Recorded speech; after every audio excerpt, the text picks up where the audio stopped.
Para empezar, vemos que en la Escritura no vino una sola vez, sino que en el libro de los Hechos ya vemos que vino varias veces y cómo los hermanos iban recibiendo este bautismo tan tremendo.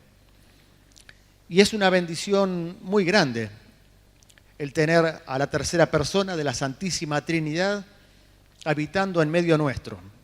Más cuando el apóstol Pablo nos dice que somos templo del Espíritu Santo. Nada más ni nada menos. Así que este bautismo es algo que lo experimentamos y quisiéramos que realmente todos pudieran disfrutarlo plenamente. El Señor Jesucristo lo anunció y ya era algo que venía anunciado desde el Antiguo Testamento. En el Antiguo Testamento hay profetas que hablaron de esto de una forma tremenda. Uno de ellos es el profeta Ezequiel. En el capítulo 36 del profeta Ezequiel aparece una palabra muy interesante a partir del versículo 24. 36, versículos 24 al 27. Y el profeta comienza diciendo, de parte de Dios, y yo os tomaré de las naciones, y os recogeré de todas las tierras, y os traeré a vuestro país. Uno podría pensar que esta palabra, siendo en el Antiguo Testamento de parte de un profeta de Israel, podría ser una palabra apuntada a Israel y que pudo haber tenido cumplimiento en 1948, cuando las Naciones Unidas le devolvieron a Israel la tierra de Palestina y comenzaron a viajar de todos los puntos del mundo los judíos nuevamente a su territorio.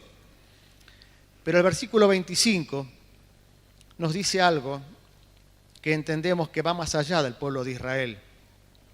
Dice, esparciré sobre vosotros agua limpia, y seréis limpiados de todas vuestras inmundicias, y de todos vuestros ídolos os limpiaré. Esto lo puede hacer únicamente nuestro Señor Jesucristo. Os daré corazón nuevo, y pondré espíritu nuevo dentro de vosotros. Nos está hablando de ese nuevo nacimiento que es necesario en el creyente. Un corazón nuevo, un corazón de carne. Dice, quitaré de vuestra carne el corazón de piedra y os daré un corazón de carne. Es el trabajo que Dios va haciendo en el convertido, paulatinamente, transformándonos. Pero cuando esto está hecho, también encontramos, gracias, en el versículo 27, y pondré dentro de vosotros mi espíritu. Y ahí está con mayúscula, es el Espíritu Santo de Dios. Y haré que andéis en mis estatutos y guardéis mis preceptos y los pongáis por obra. Así que mire ya en Ezequiel 36, el Señor está profetizando que el Espíritu Santo iba a ser puesto sobre nosotros luego de nuestra conversión, luego de que fuéramos limpiados por la sangre de Cristo en la cruz y de que nuestro corazón haya sido cambiado, viene sobre nosotros el Espíritu Santo. Y ese Espíritu Santo hace que tengamos poder. Así como el Señor dice, y recibiréis poder cuando haya venido sobre vosotros el Espíritu Santo. Primeramente, el poder para andar en sus estatutos, para guardar sus preceptos y ponerlos por obras. Después hay poder para un montón de cosas. Pero el principal poder es para dominar sobre nosotros mismos, que somos muchas veces nuestro peor enemigo. También el profeta Isaías profetiza sobre la venida del Espíritu Santo, Isaías 32, capítulo 15, y dice, hasta que sobre nosotros sea derramado el Espíritu de lo alto, y el desierto se convierta en campo fértil, y el campo fértil sea estimado por bosque. Qué hermoso que es pensar que el Espíritu Santo, el día que ha venido sobre nosotros, ha convertido un desierto, un sequedal, algo que quizá era estéril e inútil, en una tierra fértil, donde puede surgir un enorme bosque lleno de vegetación y de vida. Esa es la presencia del Espíritu Santo en la vida de cada uno de nosotros, transformando lo seco en algo lleno de vida, lleno de esa gracia de Dios, de ese poder de Dios. También en Isaías capítulo 44, versículo 3, dice: porque yo derramaré aguas sobre el sequedal y ríos sobre la tierra árida. Mi espíritu derramaré sobre tu generación y mi bendición sobre tus renuevos. Y también no podemos olvidar en el Antiguo Testamento al profeta Joel, que justamente es el profeta que recuerda el apóstol Pedro, cuando después de recibir el bautismo en el Espíritu Santo sale y predica, y algunos decían: estos están llenos de mostos, están borrachos. Y Pedro sale diciendo: no están borrachos, hoy tiene cumplimiento lo que dijo el profeta Joel. Y después de esto derramaré mi espíritu sobre toda carne, y profetizarán vuestros hijos y vuestras hijas, vuestros ancianos soñarán sueños y vuestros jóvenes verán visiones.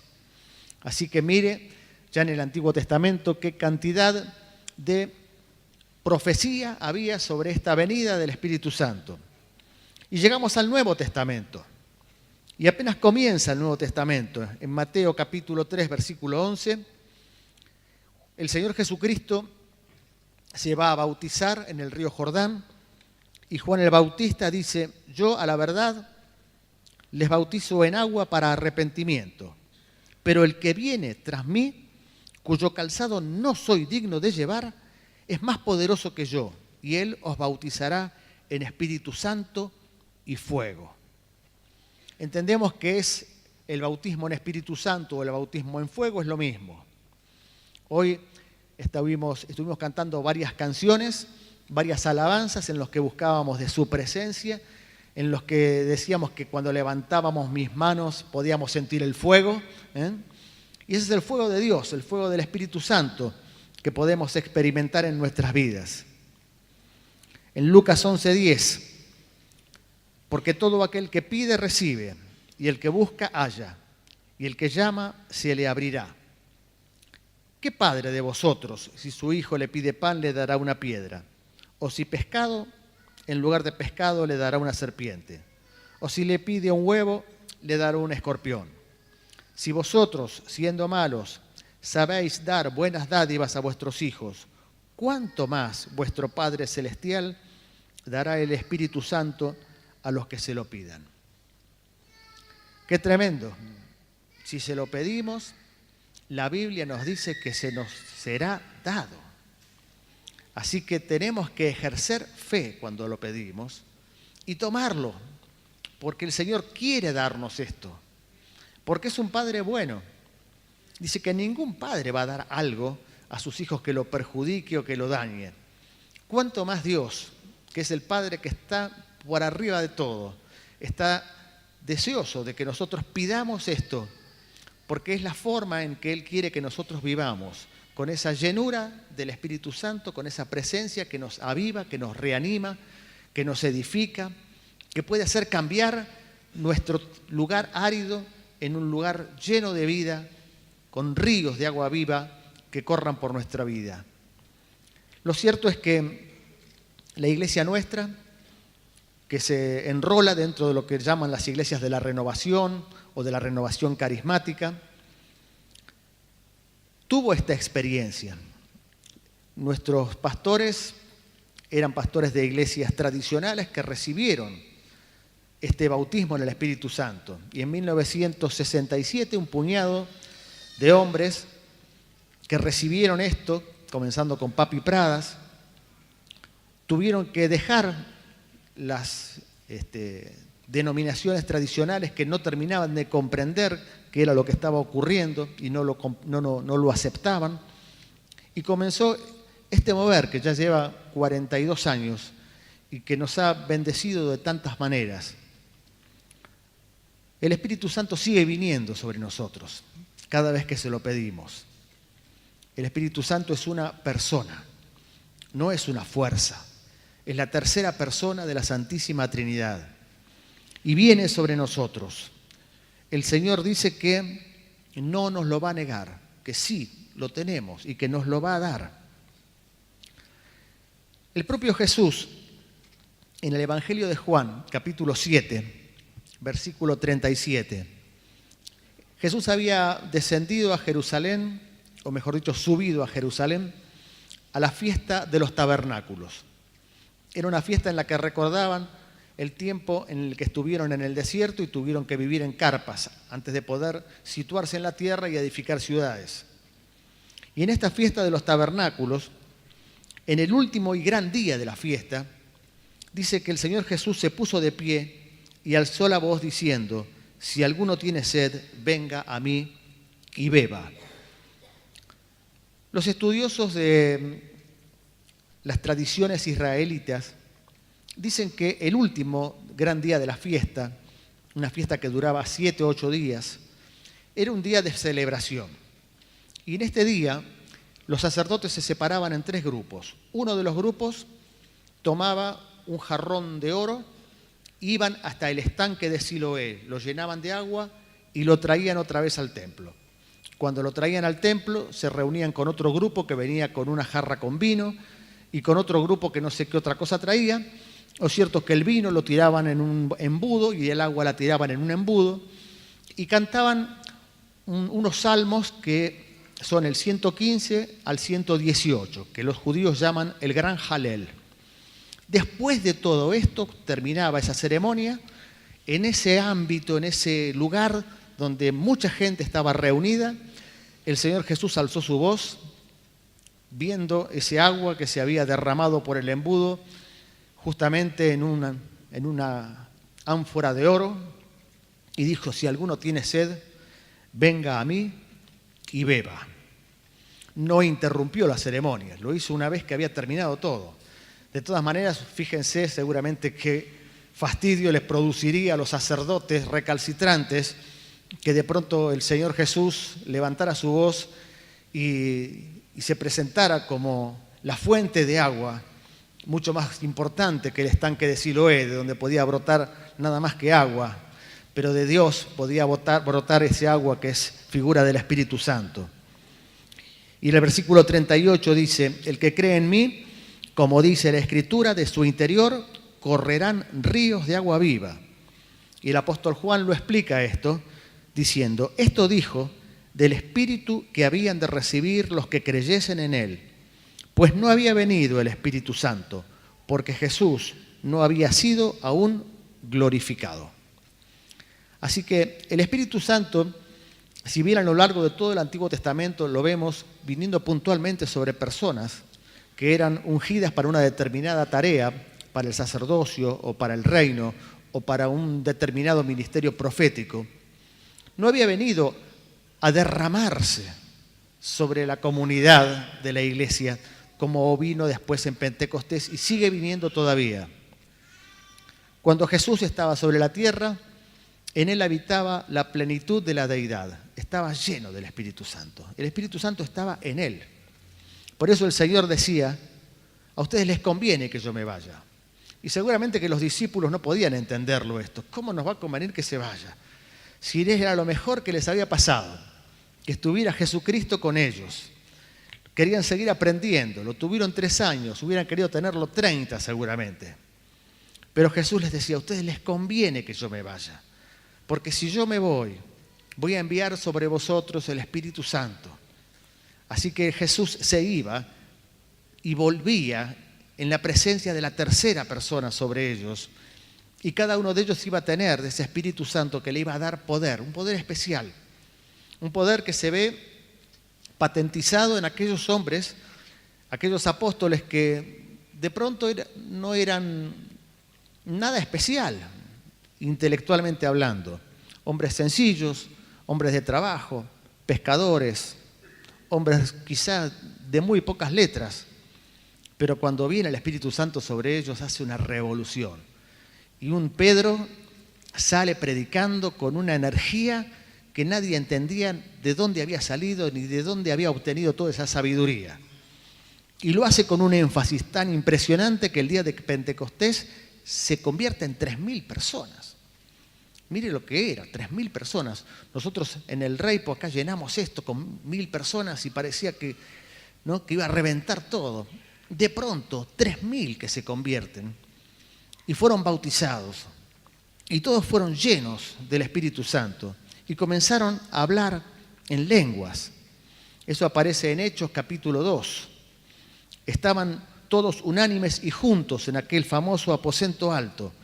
Y de repente vino del cielo un estruendo como de viento recio que soplaba, el cual llenó toda la casa donde estaban sentados. Y se les aparecieron lenguas repartidas, como de fuego, asentándose cada uno sobre cada uno de ellos. Todos fueron llenos del Espíritu Santo y comenzaron a hablar en otras lenguas, según el Espíritu les daba que hablasen. Moraban entonces en Jerusalén judíos, varones piadosos de todas las naciones bajo el cielo. Y hecho este estruendo, se juntó la multitud y estaban confusos porque cada uno les oía hablar en su propia lengua. Estaban atónitos y maravillados diciendo, mirad, ¿no son galileos todos estos que hablan? ¿Cómo pues les oímos nosotros hablar cada uno en nuestra lengua en la que hemos nacido? Partos, medos, elamitas, los que habitamos en Mesopotamia, en Judea, en Capadocia, en el Ponto, en Asia, Frigia, Panfilia, Egipto, África, más allá de Cirene, romanos, aquí residentes, tanto judíos como prosélitos. Había de todo, cretenses, árabes. Estaba lleno de personas que pertenecían a diferentes localidades con diferentes idiomas. Y todos estaban atónitos y perplejos diciéndose unos a otros, ¿qué quiere decir esto? Y ahí es donde aparecen algunos que decían, estos están borrachos. Y ahí Pedro salió a hablar y a desmentir que no era una borrachera, sino que se estaba cumpliendo la profecía del profeta Joel. Qué tremendo que es esto. Seguramente que cada uno que ya ha recibido el bautismo en el Espíritu Santo podría dar testimonio de cómo lo recibió. Son momentos en que quedan grabados en nuestra memoria, no nos olvidamos. Es algo muy fuerte, así quizá como el día de nuestra conversión. Nos acordamos cómo fue, qué es lo que pasó. Quizá quedan grabados en nuestra mente detalles de cómo lo recibimos. La conversión y ese bautismo son hitos en la vida del creyente. Son hitos importantes que nos cambian, que nos modifican. Es por eso que es algo que tenemos que buscarlo. Es la presencia de Dios en nuestra vida. Yo recuerdo que Papi Pradas contaba la oportunidad en la que él había recibido ese bautismo en el Espíritu Santo. Y él lo contaba con mucha gracia, porque ya era un predicador reconocido dentro de los Hermanos Libres y era invitado a predicar en infinidad de lugares. Lo habían invitado a predicar en Santa Fe, en una campaña evangelística. Y luego creo que de la primera campaña, no sé, pronto, lo invitaron a almorzar a la casa de un pastor también muy conocido, Orville Swindle. Y Papi contaba que él estaba muy cansado y pensaba, bueno, comemos y me van a decir que aprovecha a dormir una siesta. Y cuando terminó de comer ya esperaba que le dijeran si aprovechaba a dormir una siesta con ese calor de Santa Fe. Y no, lo invitaron a orar. Y en medio de esa oración recibió el bautismo del Espíritu Santo. Y dice que las predicaciones que él tuvo después tuvieron otra fuerza, otra vivacidad, y la gente se convertía y algo estaba ocurriendo. Y quizá en muchos de nosotros podríamos dar testimonio de este tipo de cosas. Cada uno tendrá un testimonio distinto. Dios se mueve con cada uno de una forma totalmente distinta. En unos quizá el bautismo de Espíritu Santo ha sido una explosión, ¿no? Y haya quedado tirado en el suelo, hablando lenguas como loco. En otros quizá haya sido con una suavidad, que casi imperceptible a los ojos de los demás, pero sí con el sentimiento interno de haber recibido algo realmente muy importante de parte de Dios. Cada uno lo recibe de diferente manera. Hay muchos que han orado largo tiempo, otros que sin haber prácticamente orado lo recibieron en un momento para el otro, y ahí lo tenían, y ya comenzaban a hablar en lenguas. Este tema de las lenguas es también algo como para tomar un capítulo aparte, ¿no? Porque los oían hablar en lenguas y oían que magnificaban a Dios. Cuando se convierte el primer gentil, que se convierte a través del ministerio de Pedro, que fue Cornelio, Aquel hombre, después de recibir la palabra de parte de Pedro, dice que mientras aún hablaba Pedro estas palabras, el Espíritu Santo cayó sobre los que oían el discurso. Y los fieles de la circuncisión que habían venido con Pedro se quedaron atónitos de que también sobre los gentiles se derramase el don del Espíritu Santo. Hasta ese momento, tanto Pedro como normalmente los judíos pensaban que el Espíritu Santo venía únicamente sobre los judíos que habían aceptado al Mesías como su Salvador, pero tomaban la idea de que era una renovación del judaísmo y pensaban que esto no podía recibirlo un gentil que no era judío. La sorpresa fue cuando Dios, saltando esa renovación del judaísmo, pasó al gentil directamente por arriba a pertenecer a la iglesia cristiana. Fue toda una novedad para ellos. Pero de ahí en más empezó a ocurrir con unos, con otros, y finalmente la mayor parte de la cristiandad quedó dentro del mundo de la gentilidad, donde estuvo el gran ministerio del apóstol Pablo, un hombre que desparramó el evangelio por toda Europa, y vayan a saber los discípulos de él hasta dónde habrán llegado con la palabra. Lo cierto es que aquellos hombres se habían dado cuenta que habían recibido el Espíritu Santo porque hablaban en lenguas. Y las lenguas son algo que tenemos que vencerlo por la fe, no podemos razonarlo. Cuando yo me convertí me costó recibir el bautismo de Espíritu Santo porque lo razonaba demasiado. Yo pensaba racionalmente, y cualquiera puede decir un montón de palabras que no significan nada. No es nada complicado. Y eso de alguna manera me limitaba a mí mismo. Me daba un poco de vergüenza, a lo mejor empezar a decir alguna cosa que no significara nada. Y no terminaba de entender por qué otros lo hacían, y si era genuino o si no era genuino. Así que tenía toda una serie de complicaciones adentro de mi cabeza.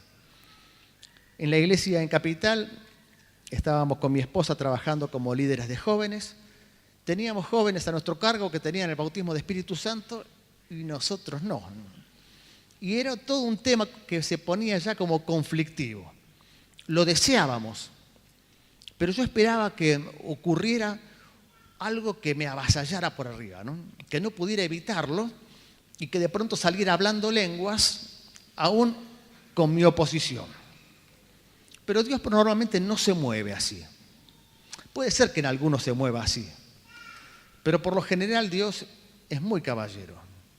Y cuando uno se opone a algo, lo deja tranquilo.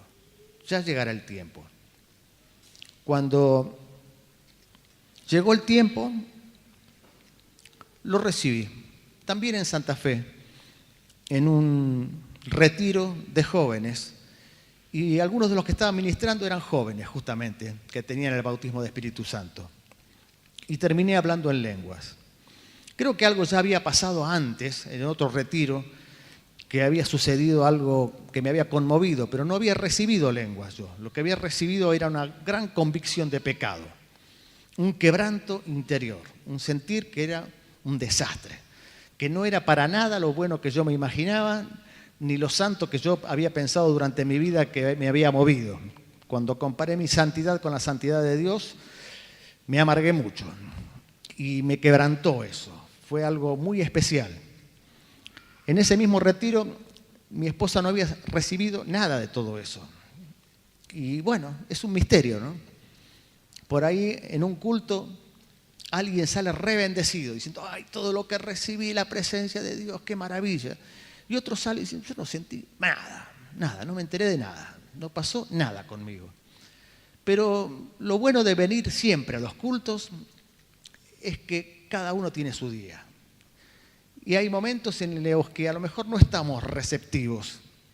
Y venimos quizá cumpliendo, porque lo queremos hacer. Lo hacemos quizá hasta como un sacrificio. Venimos. Y otros días en los que a lo mejor venimos con una gran necesidad. Y otros días que a lo mejor no tenemos una gran necesidad y queremos venir con alegría. Pero somos cambiantes y somos variables. Lo tremendo es que Dios en algún momento nos va a tocar. Y si estamos en la presencia de Dios, si nos metemos en el culto, si tratamos de buscarle, ese toque de Dios tiene que venir. Siempre viene. Dios es un Dios vivo, real, que está entre nosotros, que se mueve entre nosotros, que quiere bendecirnos.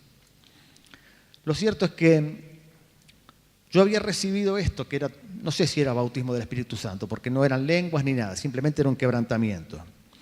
Como mi esposa no había sentido nada, se empezó a condenar. Decía, pero yo ¿por qué no sentí nada? Para mí fue un retiro como cualquiera, pero no experimenté nada de lo que yo decía.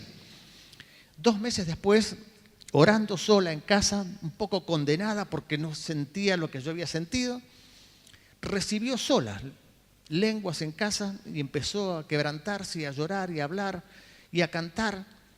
Y de pronto se asustó y dijo, no, esto no es de Dios. Chao. No habló más lenguas como por 1 año y pico. Mire que a veces cómo la complicamos la cosa desde nuestro entendimiento, ¿no? Nuestro razonamiento nunca razona desde lo espiritual, siempre razona desde lo natural. Si nosotros podemos poner en duda si las lenguas son reales, si no son reales, si son falsas, si no son falsas, si es genuino, también podemos poner en duda si Cristo en la cruz realmente nos salva o no nos salva. Tenemos que poner fe a lo largo de todo lo que dice la Escritura. Y cuando ponemos fe comprobamos que realmente es. Pero si queremos razonarlo, estamos en el horno, como dirían los jóvenes, ¿no? Primero pongamos fe y después, con la mente de Cristo, podremos llegar a razonar cosas espirituales y a lo mejor a medida que vamos creciendo en las cosas de Dios, podemos ir razonando más cosas. Pero que nuestro razonamiento no pase por arriba del Espíritu, que el Espíritu pase por arriba de nuestra mente. Así que aquel momento fue un momento especial y creo que Dios anhela que estemos llenos del Espíritu Santo. Tenemos una parábola que nos mete miedo, que es la parábola de las 10 vírgenes, ¿se acuerdan? Son los tiempos del fin. El Señor está viniendo y en Mateo capítulo 25 encontramos un panorama tremendo. Un ejemplo de lo que es la iglesia, donde hay 10 vírgenes que están esperando al novio que viene. Todas tienen lámparas, pero algunas tienen aceite de reserva y otras no tienen aceite de reserva. El aceite es esa figura a lo largo de la Escritura de la presencia del Espíritu Santo. El aceite era lo que se derramaba en la unción de los sacerdotes, en la unción de los reyes y lo que también se derrama en la unción de los enfermos. Cuando un enfermo viene porque necesita una unción de aceite, es esa figura del Espíritu Santo sobre la persona. Aquellas vírgenes, cuando estaba pronto a llegar el Señor, algunas se quedaron sin aceite y no pudieron entrar en las bodas. Otras tenían abundancia de aceite y no tuvieron ningún problema. Incluso les pedían a las otras, porque ustedes pueden darnos, pero sabe que es algo que no se puede dar sobre la marcha, sobre el último momento. Es bueno que cada uno de nosotros pueda tener la vasija llena de aceite y la lámpara encendida. No contristar al Espíritu Santo. Si hemos recibido una llenura del Espíritu Santo, guardarla. Si vemos que estamos vaciándonos, clamar, pedirle a Dios. Revisarnos si en algo estamos contristándolos y volver a buscarlo. El Espíritu Santo está en medio nuestro. Es la presencia de Dios en medio de la iglesia. Y Dios quiere bautizarnos con ese Espíritu Santo. Si ya lo tenés, hermano, gloria a Dios. Es una bendición. Podemos ser vueltos a llenar muchas veces a lo largo de nuestra vida. Y si no lo tenés, siempre es tiempo de buscarlo. Cada vez que podemos entrar en la presencia de Dios, podemos pedirle al Señor que nos llene de su Espíritu Santo. Ese Espíritu Santo que nos da poder para vivir. Primero para vivir en el orden establecido por Dios. Y después también nos da poder a través de los dones que derrama. Dones que los necesitamos, el don de sanidad. ¿Cómo lo necesitamos? El don de sanidad. Siempre tenemos enfermos que podríamos quizá, si es en la voluntad de Dios, poder bendecirlos. Y muchas veces ocurre y lo vemos y funciona y es maravilloso. El don de lenguas y de interpretación de lenguas, que muchas veces lo vemos también funcionando dentro de la iglesia. El don de profecía.